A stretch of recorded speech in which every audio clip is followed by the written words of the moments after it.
খোলা মাঠ, সবুজ ঘাস, সারি সারি গাছ, ঝাঁকে ঝাঁকে পাখি ওড়ে। এরকম সুন্দর দৃশ্য আসলে গ্রামে না থাকলে দেখা সম্ভব না। দেখেন কি সুন্দর প্রাকৃতিক দৃশ্য, কি মনোরম দৃশ্য। ঝিরি ঝিরি বৃষ্টি পড়তেছে, তার মধ্যে গ্রামের মানুষ জমিতে হাল চাষ করে নিচ্ছে ট্র্যাক্টর দিয়ে। ট্র্যাক্টরের এই শব্দটা কিন্তু অনেক ভালো লাগে, মানে ভীষণ ভালো লাগে। এর কাছ থেকে দেখতে অনেক ভালো লাগে। দেখেন পাখিগুলো কি সুন্দর ট্র্যাক্টরের সাথে মানে করতেছে, মানে এক ধরনের খেলাই করতেছে এটা বলা চলে।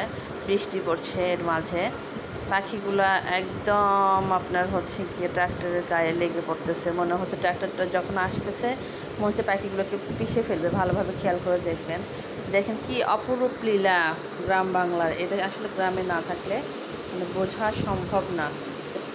গ্রামের প্রাকৃতিক দৃশ্য কত সুন্দর, মানে এত সুন্দর। আর বৃষ্টিতে আপনার সবুজ গাছগুলো মনে হচ্ছে আর প্রাণবন্ত হয়ে উঠতেছে।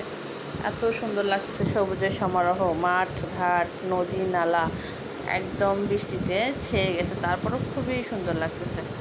দেখেন পাখিগুলো অনেক সুন্দর করে সারিবদ্ধ হয়ে বসে আছে, বুঝতে পারছেন কি না। সাদা সাদা জমির মধ্যে যে যেগুলো সেগুলো সব পাখি লেগে আছে। দেখেন মনে হচ্ছে ট্র্যাক্টর দিয়ে পাখিগুলো পিষে যাচ্ছে, আসলে না। পাখিগুলো কিন্তু একটা পাখিরও কোনো ক্ষতি হয় না। আমি অনেক কাছ থেকে এগুলো দেখলাম, কিন্তু মনে হচ্ছে ট্র্যাক্টর পাখিগুলোকে উল্টে ফেলতেছে। এইভাবে গ্রাম বাংলার জীবন পরিচালিত হয়। রোদ, বৃষ্টি, ঘাম এগুলো দিয়েই কিন্তু আমাদের প্রাণের কৃষকেরা আমাদের সোনালি ফসল, ধান, গম, ভুট্টা, পাট এগুলো সব কিন্তু এইভাবে কষ্ট করেই এরা জমিতে চাষ করে। কিন্তু আসলে কৃষকেরা কিন্তু আসলে ন্যায্য মূল্যটা পায় না।